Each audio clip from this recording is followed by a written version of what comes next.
Hey folks, welcome back to the Husker Big Red YouTube channel. I'm Chris Peterson, and with me as always is my co-host Danny Gillette. And we're here. It's finally game week. The Nebraska Cornhuskers will be taking the field this week to take on the Minnesota Golden Gophers on Thursday. And we're here to talk a little bit about that matchup, and some more Nebraska news with some single-digit numbers handed out on Sunday. But Danny, how you doing this weekend? You ready for some Nebraska football this week?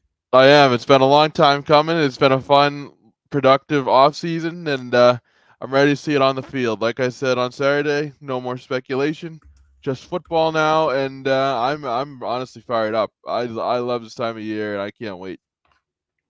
Yeah, it's good for it to. It's finally game week. We saw a few teams in action with week 0 over the weekend, but nothing. Too major, no Big Ten teams or anything. Nebraska, of course, will be kicking off Thursday night on Fox Sports.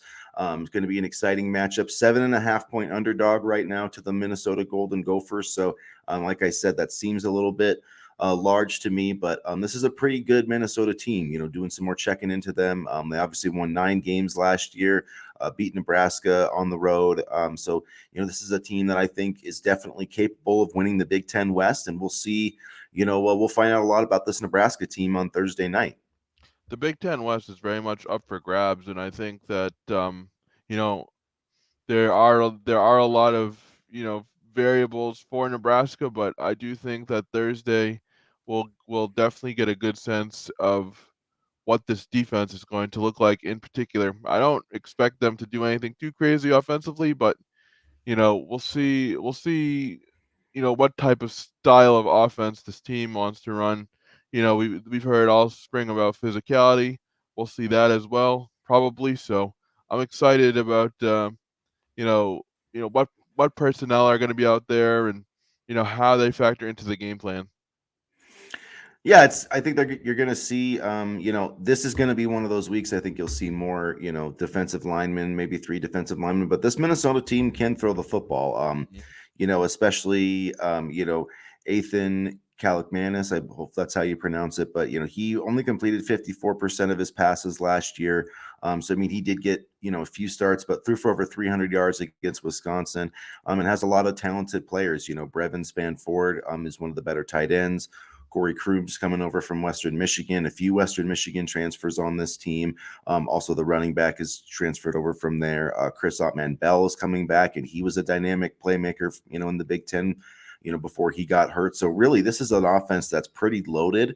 In terms, the offensive line is a couple of talented players as always. So I think it is going to be a bigger challenge, I guess, for this defense than maybe some Nebraska fans realize. This Minnesota team is legit. And you mentioned Crooms and Ottman Bell and Brevin Spanford, and they're all seniors, so it's a very veteran laden team.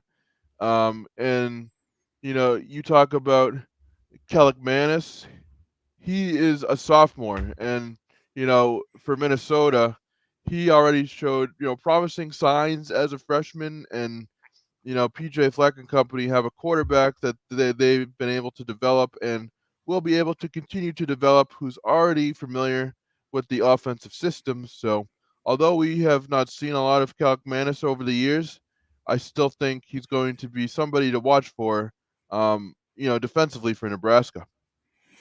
And it's gonna this game, a lot of it's gonna come down to who runs the ball better and then who plays better at quarterback. I mean, football's not that complicated, really. I mean, it's about who takes care of the football, and a lot of that goes with your quarterback. Who's throwing interceptions and that type of thing. Because Calic Banis had more. I think he had more interceptions than touchdowns last season. I think he had like three touchdowns and 4 interceptions. So it's not like he lit the world on fire last year, but he is a talented player. Nebraska saw what he could do last year, but they just got bullied in the trenches at the end of the day. It was Mo Ibrahim and just ran it down their throat. And Minnesota's going to do that tonight with Sean Tyler from the Western Michigan transfer. There's not going to be there is going to be some drop off. Obviously, Mo Ibrahim's one of the better players in the history of that program, but Sean Tyler's a very good player.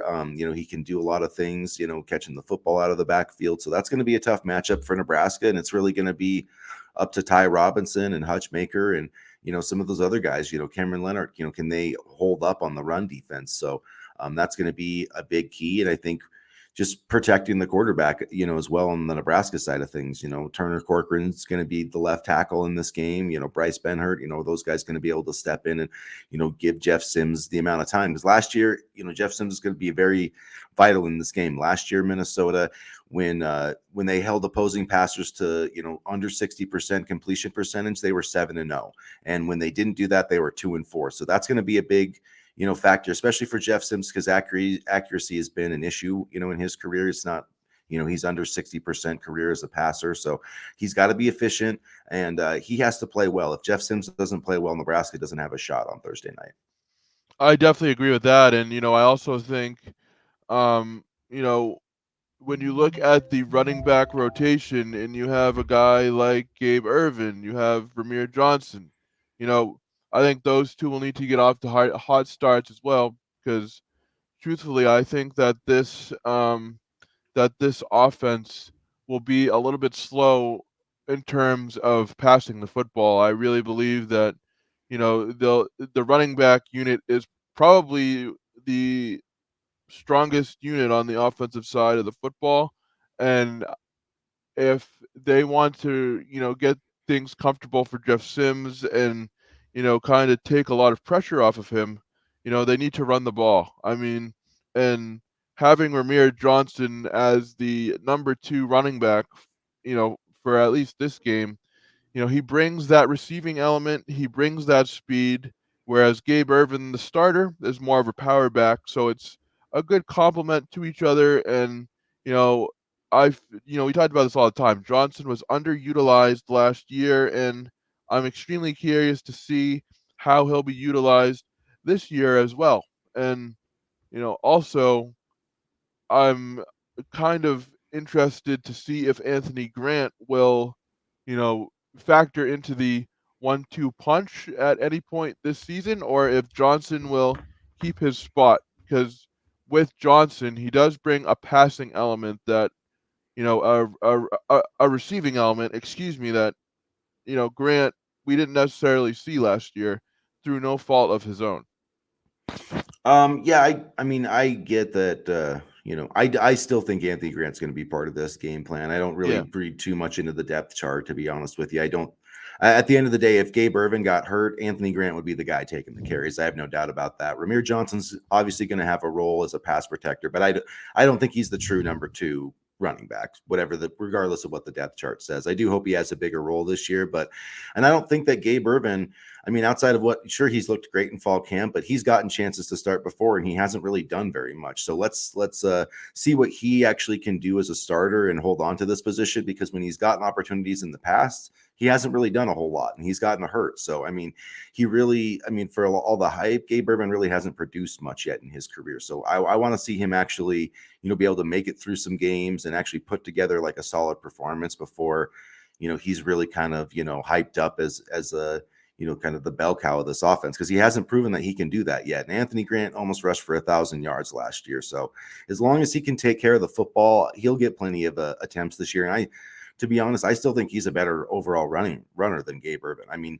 I'll wait to, I'll see what I've seen, but, I guess we'll see what we see on the field. But outside of a few highlights, I mean, I haven't seen, literally in his career, I haven't seen like one run from Gabe Ervin that's made me go like, yeah, this dude's going to be a big time player. We've heard the hype. He looks like it, but I got to actually see him do something on the field before, I get very excited about Gabe Ervin. That's just how I feel about it. And I could definitely understand that, but I think that for Anthony Grant, his biggest problem has been holding on to the football, and I do believe that we may see Grant return to the top running back spot, but at the same time, if Grant can't take care of the football, then I want Irvin in there all day, and I don't recall him having that problem too much last year, but I mean, we've had Nebraska has had their fumbling issues offensively in the past, so I mean that makes me a little bit weary in terms of Grant because he is a really good running back, and I wouldn't be surprised if he's the top running back or if he moves to number 2 or whatever, but those fumbling issues kind of concern me a little bit.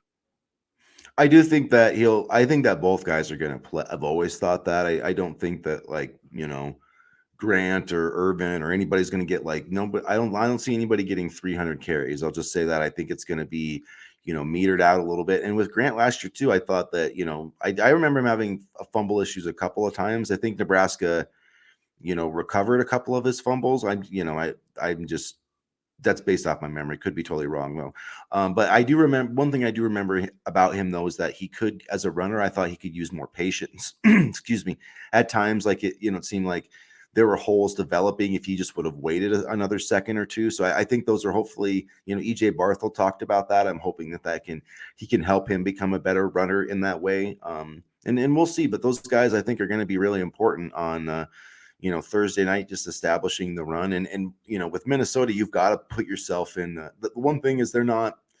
The Gophers are a really good defensive team, and I think they were like 8th in total defense last year, but they didn't really pressure the quarterback, and so it's kind of a weird. They're kind of a weird defense. They take the football away really well, and they're really good on third down. And actually, on both sides of the ball, last year they converted 52% of their third down conversions, and they only allowed 28%. They were the best third down defense in the Big Ten.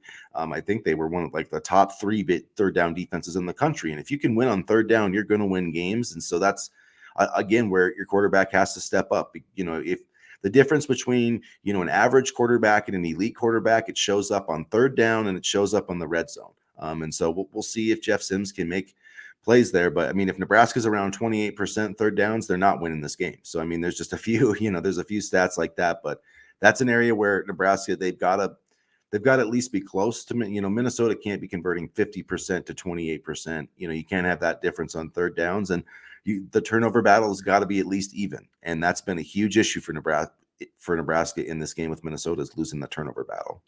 Right, and we talked about on Saturday. PJ Fleck and the Gophers seem to, kind of hone in on opponents' weaknesses, and if Minnesota wins a turnover battle, combined with the fact that they can hone in on Nebraska's defensive weaknesses, it's not a recipe for success. I mean, we saw during the game last year in the second half where they just ran the football. They recognized Nebraska was tired, and they just ran the football, ran the football, ran the football. And I was gonna say, thank goodness Mo Ibrahim is gone, but like you mentioned earlier, they still have a good running back room, and so I think taking care of the football is important, and also the clock doesn't stop after first downs anymore. So it's gonna be, if Minnesota just runs the football and Nebraska can't stop it, it could be a very long game early, because they love to run the football. And if they run the football a lot in the first and second half, fatigue will undoubtedly set in for Nebraska, and that's not due to a lack of conditioning or whatever.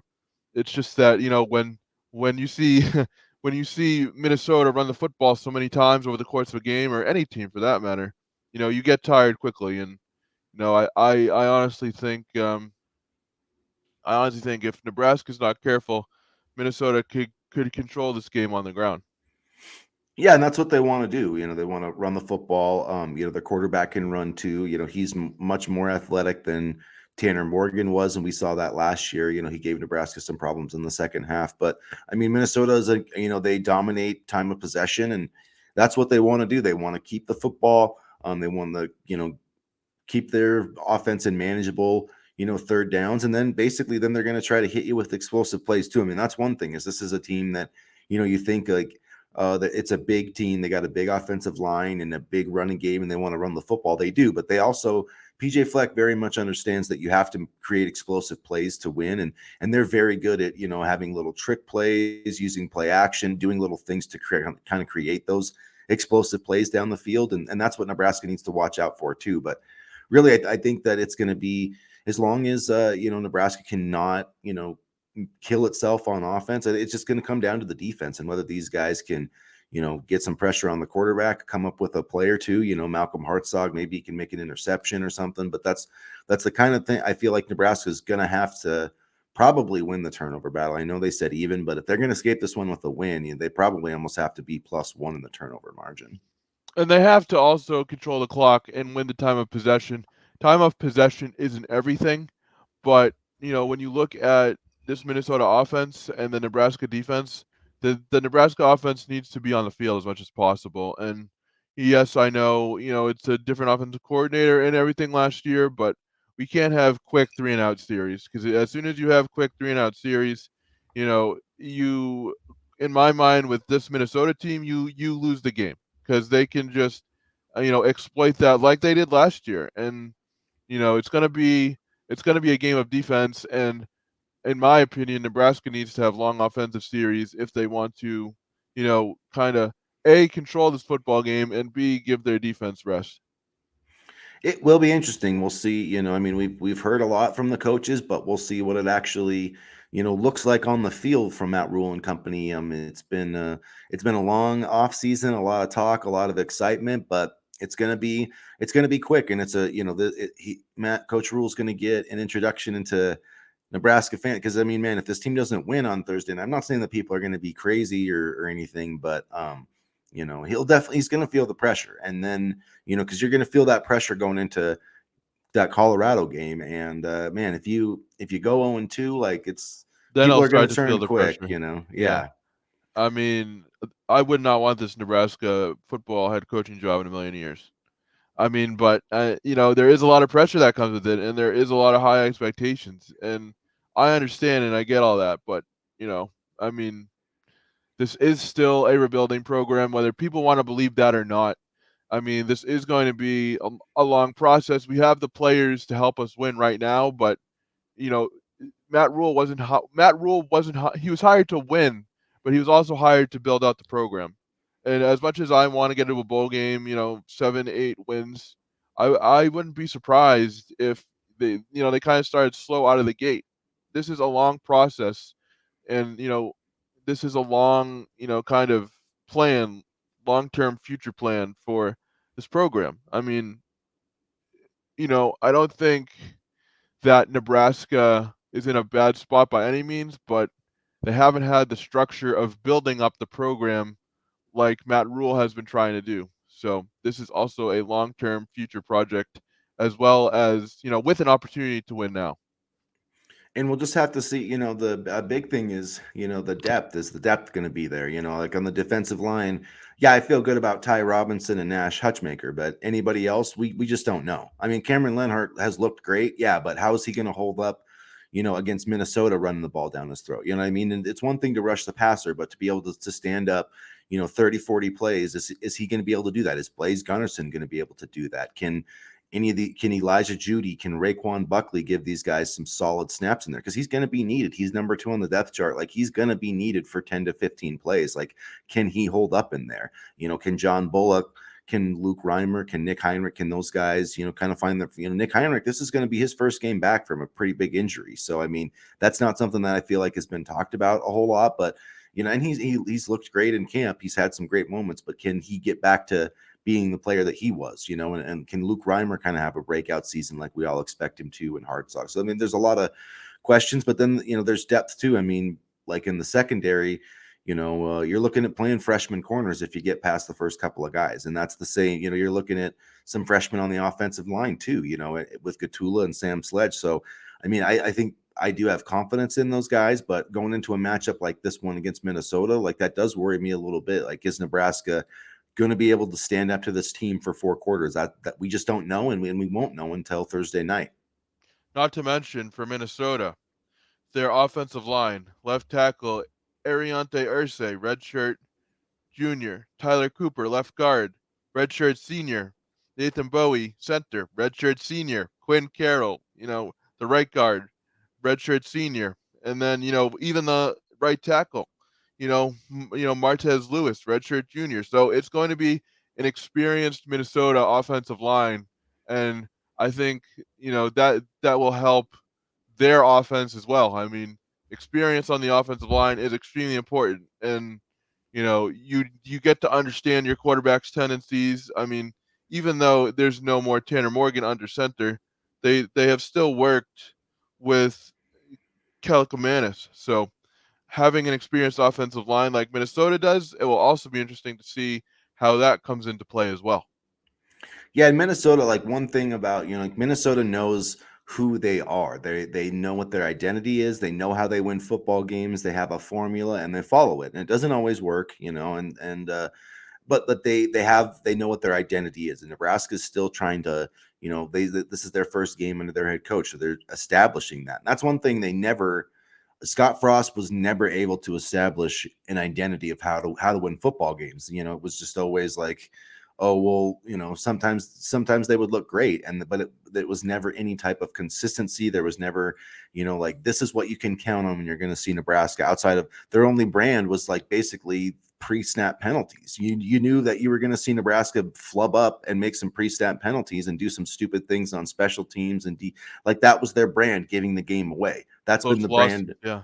Yeah, that's been the brand of Nebraska football, giving the game away the last 5 years. I mean, the last time we were in Minnesota, how many times did they get inside the 5 yard line and couldn't freaking score? You know what I Don't mean? remind me. Don't remind me. Fumbles and age, so like it's that they've got to get away from that brand, and it's going to take some time. Like you said, it's not going to.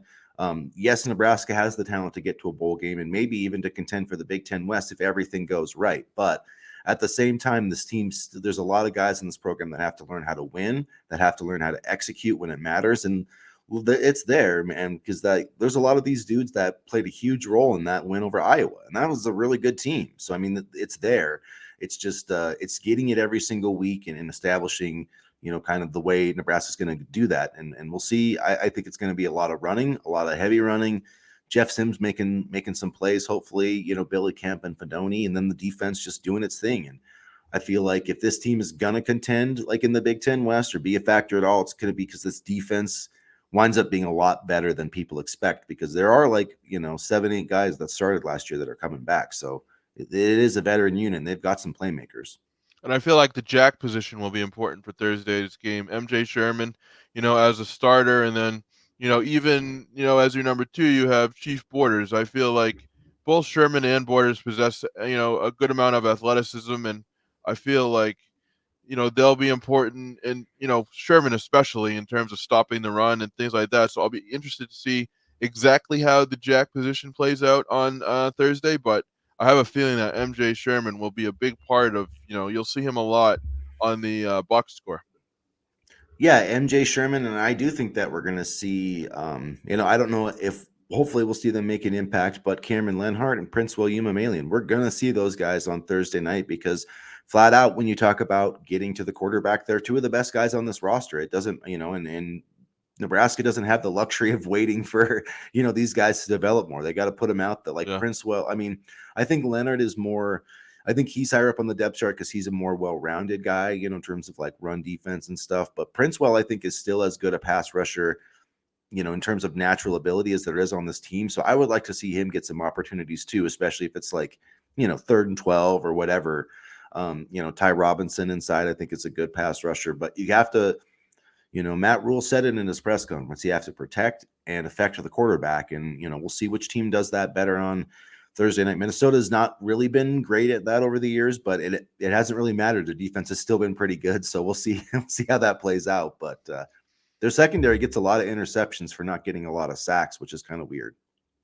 I mean, that just shows you that they got good cover corners, and and that's something we haven't had either in recent years. But I think one thing to remember with Lenhart too versus Princewell is that, the IMG Academy makes a big difference, and that kind of prepares you for college football. Not to mention that, I'm not saying that Princewell didn't play at a good high school program, but the fact that um Leonhard played at Don Bosco Prep in New Jersey. That's one of the top high schools in the country in terms of football. So I think, Leonhard has had, game-like situations all throughout his career, and that's helped him prepare for, a moment like this and the opportunity to make an impact. And, we'll hopefully see that experience, kind of pay off on Thursday. Yeah, I think so too. It does make a difference. When you play at the IMG Academy, you're playing a national schedule. They don't play, the IMG doesn't play for like a state championship. They're playing like the best of the best. So, I mean, yeah, it's not college football, but you see a lot of IMG guys that are ready right away, and they run things like it's a college program. Trying to get these. I mean, almost even probably like a pro level type thing the way they're Yeah. doing. So it's a great thing there, and that was a great get for Matt Rule. I mean, that was really he really that, out of all the commitments in that class outside of Malachi Coleman, I think Cameron Leonard's going to be the one that we really are like that was a steal.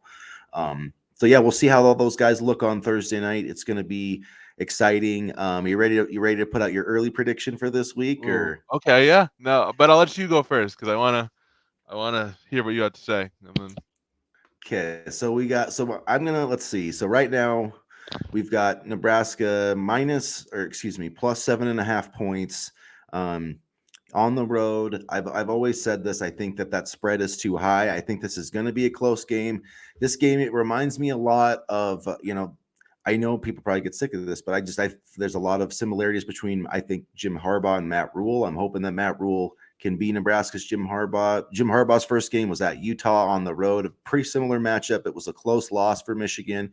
I think it's going to be similar for Nebraska. I think it's going to be like 24-20, 24-21, 23-20. I think Minnesota's going to win it late.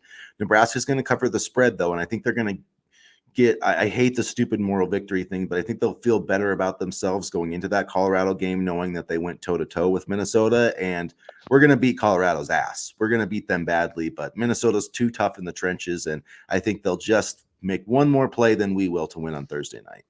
I So was gonna 23-20 Gophers. I'll say that. I was gonna say 27-24 Minnesota. I think this will be a good building block for Colorado. I mean, I'm hoping it's 27-24 Nebraska, but I just think experience and familiarity with the head coach and the system will really help Minnesota in this case. And then it's on to Colorado, and you know how much I've been looking forward to that game. And boy, I mean, that's probably that to me might even be a bigger one than the Minnesota game, just because of the hype surrounding both programs. That's going to be really, really good television.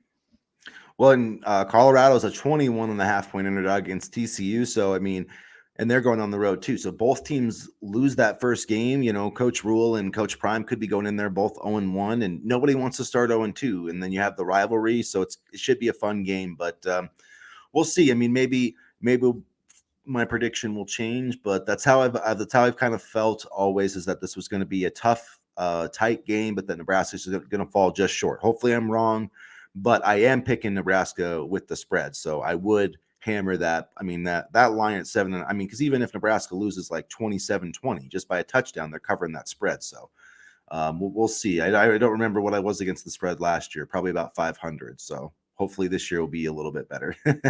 Yeah, it's. I don't think Thursday is going to be a blowout, but I do think Minnesota will have the edge.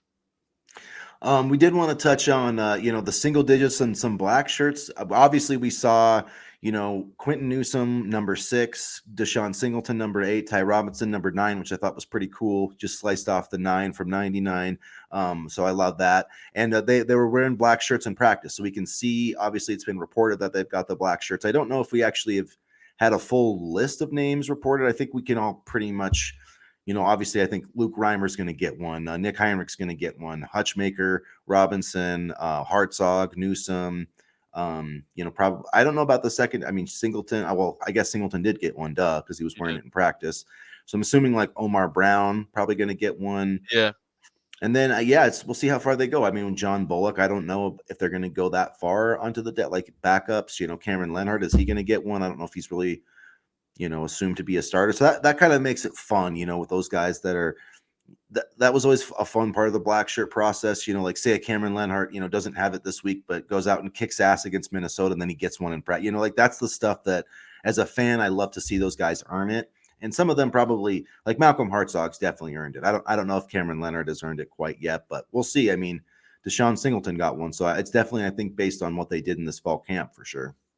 And I think it speaks a lot, to what the staff thinks of the guys who have gotten them. And I have high expectations for a guy like Malcolm Hartzog this year, and Deshaun Singleton. He's been really talked about a lot during camp. So you know, it is kind of cool to see these guys get one, but it's also no surprise. I mean, if you look at some of the names, they've been some of the names that have been talked about the most over the course of spring practices and fall camp as well. And you know, it's gonna be fun to bring that tradition back. I feel like at times the tradition has been mocked because of Nebraska's defense playing poorly. I hope that changes this year, and I'd almost be willing to bet that that won't be the case this year. But again, we'll see. We're going to be throwing the bones more this year for I sure in think a so. Yeah, positive way. yeah, because corners won't be playing 25 yards off the wide receivers, so that will help. Yeah, it's and Tony White's legit. He's a G, so he's going to be a great one. And then another Conor Booth committed yesterday for Nebraska in the 2025 class. So wanted to talk about him a little bit. 6'1", 215, running back, fullback. I know some people have talked about him as I know Nebraska's taking him as more of a running back than a fullback, and I think there's a lot of reasons to be excited about that. 960 yards as a sophomore, averaged 13 yards a carry, had 150 yards, I think 5 touchdowns in his first game for Wahoo on Friday, or his first game of the season. I don't know if that was last Friday or not, but at any rate, he averaged 13 yards a carry last year, 11 yards a carry in his first game this year with 5 touchdowns. So I'm like, sign me up, Yeah. man, with that kind of production. Yep. Like, I'm okay with this take. Absolutely, and it's another case of maybe an underrated player kind of getting flying under the radar, but the staff pouncing on the opportunity to try to get him and get him to commit, and like you kind of alluded to, 12 carries, 130 yards, 10 over 10 yards per carry, and I believe he had five total touchdowns on on Friday. So he's a guy that I'm definitely going to be watching closely. I mean, he's an explosive player. I don't care what level of high school football you're at. If you can put up those types of numbers, then I'm definitely taking a look at you. And you know, it's just another case of this staff getting ahead on a Nebraska kid. I thought they did that with Caden Vermas. They did really well with Tyson Terry. We'll see what they can do with Christian Jones, but this 2025 class is, quietly becoming a really solid one as well, and that's what you want to see. And hopefully, results on the field will lead to more commitments and things like that, and more kids interested. But I really like what this program has been able to do for 2025. Yeah, getting another in-state recruit. We'll see. I mean, Booth unranked right now. We'll see if that changes. With That's the probably going to change. Yeah, I'm sure. I'm sure he'll probably get a boost up in the ranking. But again, I like it from the stat. They offered him back in June, I believe, or July, so that they've been on the radar with this kid. It's not like the commitment. I mean, I guess it was a bit of a surprise in that nobody saw it coming. But Right. he's also going to be playing baseball for Nebraska. So that's another. He's got a bunch of D1 offers there, so that's another kind of layer to this thing. So that's another exciting part of it. And yeah, look, if he doesn't work out at running back, he could play some fullback or be an H back type. But to me, when you look at in 2023, they only had Quentin Ives, running back. So far in 2024, it's looking like just Keyone Lacey, who I think is a stud, an absolute stud, and Yeah. can beat that bell cow guy. But in terms of depth and just numbers, I think Nebraska is going to need, two, maybe three running backs in the 2025 class. So I think taking Conor Booth, early on is a really smart take. And it's just one where, there's a good player in your backyard. Don't overthink it and just keep building that momentum. And hopefully they'll bring in, be able to land Christian Jones here in the next few months too. The commitment of Connor Booth gives you a safety net at the position, and he's a really interesting player. He runs physically. He's not afraid to, kind of stretch to get those extra yards. He's a bruising type of running back, and I'm really excited to see him develop. I think he has a lot of potential. He's got he's a very good east-west runner. He bounces well to the outside, so I'll be following, like I said before, his progress really closely because I think Nebraska got a very solid, addition here in Booth. Yeah, and so basically it sounds like, the baseball program called him earlier this week and said, we want you there too. So he's going to be full ride for, football. He's going to walk on for the baseball team, and that's, basically everything that, he said that he wanted. So that's pretty exciting, and he's got really actually like his times and stuff, his numbers for his times are really impressive. So he kind of fits into that Matt Rule, kind of like that speed element, that athleticism element. And a lot of that I think worked out for, the baseball side of things too, because I know he did a lot of like workouts that you would do for, they're different types of drills or whatever for, cones or whatever. But I know he had a 10-yard split. Basically, like there was some Nebraska like event, where they do track, track type of stuff or football type of things. And he did a 10-yard split in 1.60, which was in the top 10 of all the, I mean, so that's pretty insane for a Yeah, guy like that. I can't do that. Yeah. And it's Booth tested, 6.69 in a 60-yard dash, which is a baseball type of thing. So, I mean, you can see where that can translate over to, a 40-yard dash. So I feel like not only does he have the production, he's going to play baseball, but he, an in-state kid that meets kind of what Matt Rule and the staff is looking for in terms of players they can, develop with those measurable numbers that kind of prove what they can do at the college level or what they're capable of doing at the college level. And he gets a really good coach in EJ Barthel. I mean, you remember Isaac Dickey when we had him on here singing Barthel's praises, and I think Nebraska's in good hands, generally speaking, at the running back room. So in terms of Barthel, so I'm curious to see what Barthel will be able to do with Booth, because I do think there's a lot of really strong athleticism and a lot of potential there. Yeah, definitely. And we'll see. We didn't get a commitment from Grant Bricks this past weekend. So, I feel like that's still coming, hopefully soon.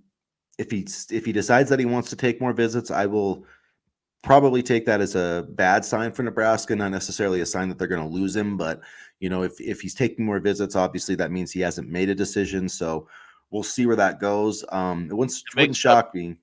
Go ahead. Go ahead. I was just gonna say it wouldn't shock me if he, dropped an announcement, kind of inconspicuously sometime this week, like to, just like, hey, I'm committed. Like he's that Yeah. kind of he's not like he's not like Dylan Raiola trying to pump up the hype and do all this and He doesn't have Hayes Fawcett on speed dial or anything, but no, but just like, we could see a commitment this week, but just like thinking bigger picture, I'm very glad that we at least have Brandon Baker scheduled for a visit in case something falls through for whatever reason, because nothing's a guarantee in recruiting, even Baker.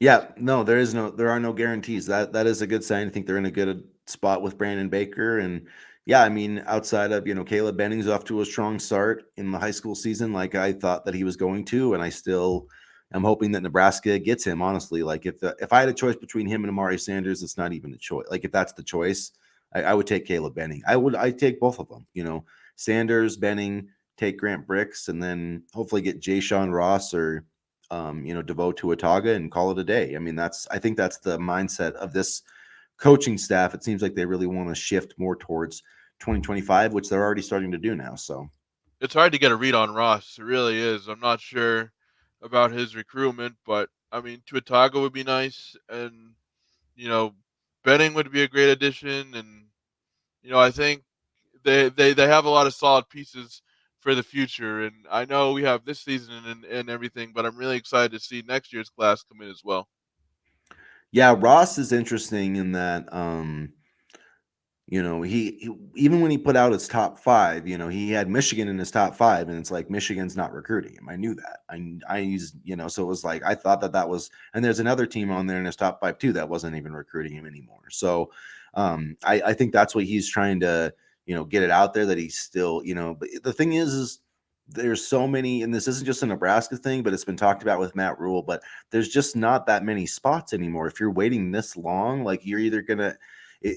You just kind of have to take what's there because teams are planning for the transfer portal now. So some teams aren't taking as many guys. I mean, Nebraska and like Michigan and some others are taking a lot, but that doesn't mean that there's an unlimited amount of spots. You know what I mean? So it's was some good. I mean, this happened with Cameron Leonard. He kind of got to the point last year where it was like Nebraska and Penn State, Michigan State were all interested in him, and then at the end, it basically was like Nebraska, and he took a visit to Maryland because there just wasn't like he waited too long. Where all the other teams that were recruiting him, they just kind of filled up their spots, and so I feel like that partially is happening with Jay Sean Ross, and so I don't know if any other programs are going to jump into the mix that he's really wanting. I'm sure he's hoping that he gets more SEC interest, or I'm not really sure, but hopefully he still winds up in Nebraska. That's my hope.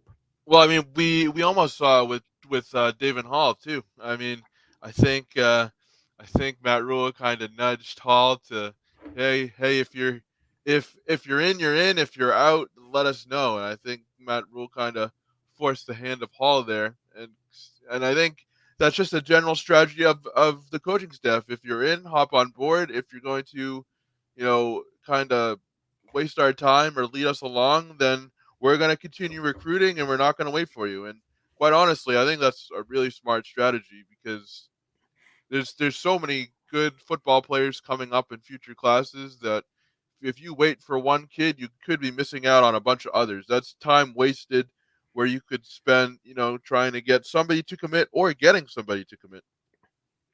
Yeah, definitely. It's you have it's not an infinite amount of resources with your recruiting department and numbers. Instead, sometimes you have to just force a kid to kind of make a decision, and that's what happened with Davon Hall, and it ended up working out really well for him and Nebraska. So, um, yeah, I think Coach Rule, that that honesty part, that's just he tells it like it is, and that worked out with Daniel Kalen, that worked out with Davon Hall, and some other big targets. So they're doing a great job on the recruiting trail, and we'll see if they can translate that over to the football field on a Thursday night.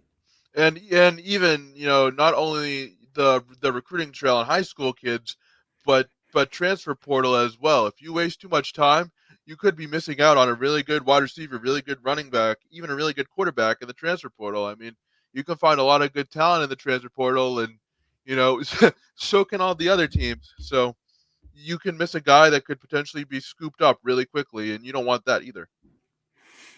Yep, and yeah, it'll be interesting. It's recruiting and everything's going to be different moving forward with the transfer portal, but I do think that we've seen from Matt Rule, with this big class that he wants to invest in high school recruiting more Yep. than the transfer portal. So I think long term, when Trev Alberts said, Nebraska needs to be the best developmental program in the country, they do. And if they're going to ever compete for national championships again, that's what this program needs to, take the 3 stars and turn them into NFL draft picks. That's Michigan's done it, Wisconsin's done it for years, Iowa's been doing it, Minnesota's been doing it.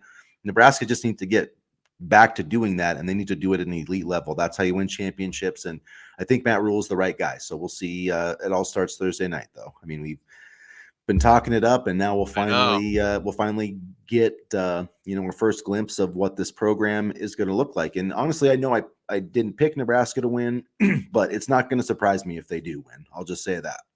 Yeah, this game here could go either way, and you got volleyball Wednesday, football Thursday. Man, it's gonna be a fun week. And the volleyball team, with a sweep already this weekend, sweeping through, they had their little preseason tournament. They didn't lose a single set.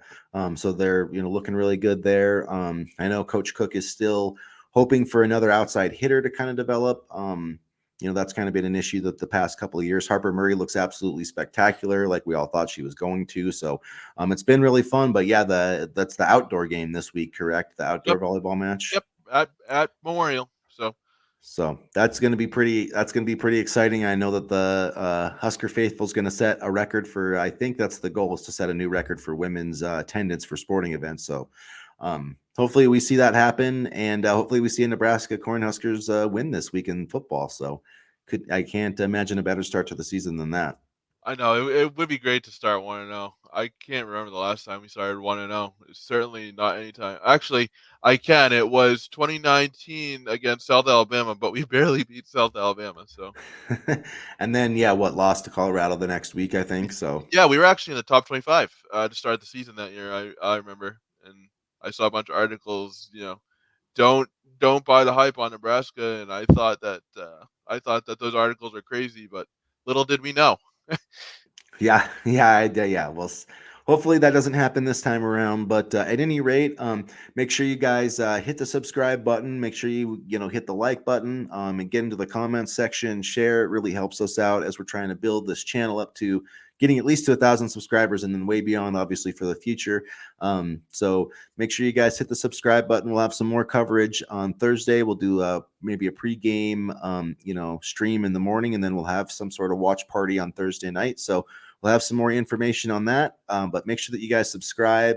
We'll hit you guys up in the comments with some more info about our watch party. And as always, go Big Red. Go Big Red.